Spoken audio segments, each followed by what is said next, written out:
In this segment, Stephanie Miller is joined by political humorist Hal Spark. With a fire hose of shocking headlines from the world of politics, it seems the distinctive difference between the two parties is somehow getting blurred.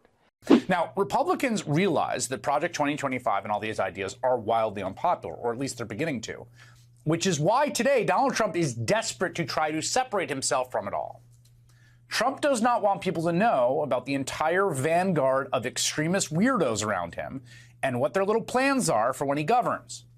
With the Project 2025 plans lying in plain sight, they are panicking in a comically preposterous and fraudulent way.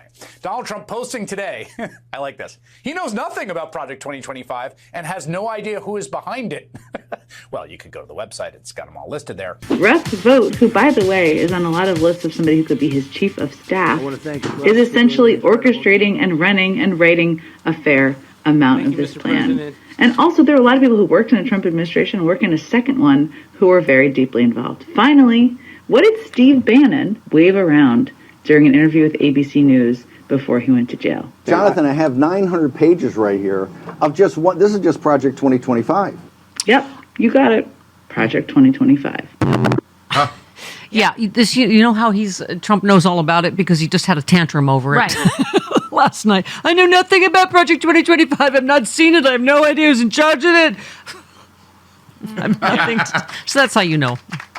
Okay. So you'll recall he's been trying to let the lie loose with the evangelical right about abortion for a while now, which is you got to go with your heart, but you got to get elected. Which is what he's basically saying is, let me say I'm for softer issue, softer limits around abortion. And then when I get in, I'll pass the national abortion ban. Right. Trust me, I'm going to lie my way in. And you guys have to understand that's how we have to operate because our plans are so unpopular. Yeah. 2025 undercut that entire argument because it is an IKEA manual for fascism. And he's standing there with an Allen wrench going, I don't know anything about this. Right. And his supporters, some of whom, like the evangelicals who were mad that he distanced himself from the abortion platform, are just as pissed that he's distancing himself from the 2025 stuff. Yeah. The ones that are like,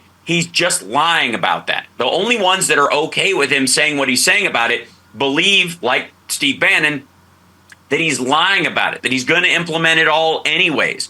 And he knows he is because he's going to golf and hand it off to the Heritage Foundation the way he did with his Supreme Court justices and the way he did with the tax cut that he ultimately passed through Mitch McConnell, which was on Mitch McConnell's desk for about 12 years before he actually signed it. And also, you pointed out what a lot of us have been pointing out. Ted Lieu, we played it earlier. I guess what's baked into the cake is the media is going to be unfair to Biden. It's going to continue to be unfair to, and ignore and normalize Trump.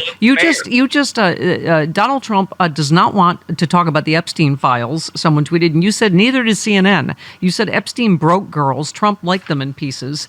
He's mentioned, 39 times in the new Epstein logs. I've seen that story nowhere. Right. I mean, it's all over. I will say this. It is all over social media, almost because of it. It's almost like the what would be effectively we affectionately call the mainstream media. Their avoidance of it is creating kind of a Streisand effect around it. Yeah. And so it's definitely cranking up awareness. And there's so many details and they're so grotesque. Yeah. But the point that a lot of people are talking about is that, Trump, why he went after Stormy Daniels and that kind of ilk is that he likes, adult women, but he likes them broken by people like Epstein. He likes damaged goods. He's even said it to Howard Stern. He was talking about Lindsay Lohan when she was underage. He's already an educated rapist. Adjudicated. But now it's like, little girl rape. Yeah, that's okay too, I guess. They're just, it's. Meanwhile, thank you for just continuing to hammer the facts. Steve Ratner tweeted, manufacturing employment is higher today than it's ever been under Trump. In fact, it hasn't reached this level in over 15 years. And you said American manufacturing and oil production both show Joe Biden has smoked Trump. Why do you think Maria Bartiromo's eyeliner always looks like she was birdwatching in the rain? These numbers ruin her ratings. Right. I was particularly proud of that analogy.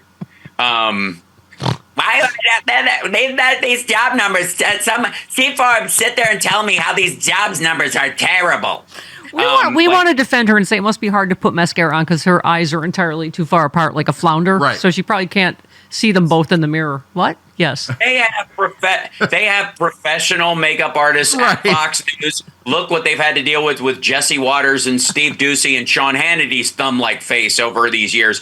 Clearly, they can get two people to work on one eye apiece. Also, Shepard Smith's eyes were a little far apart too. So, and also, does the taxpayer pay for JD Vance's guy liner if he's the nominee? How does that work? Yes, we would. Yeah.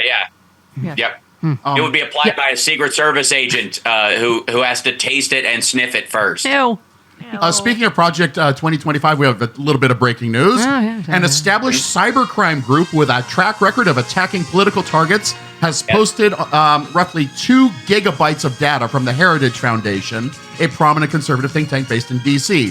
This cybercrime group are self-described gay furry hackers. Whee! The gay furries. Absolutely. Yep. That was posted earlier this morning. It's so fantastic, including the list of the people who designed it, wrote it, worked on the teams. It's insane. To coordinate it, and they all worked in the Trump. The guy that wrote it said it's the Trump transition document. Yes.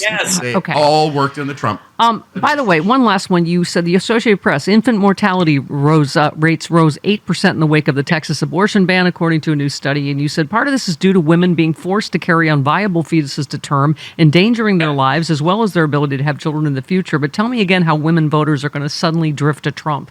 #Rovember. Thank you.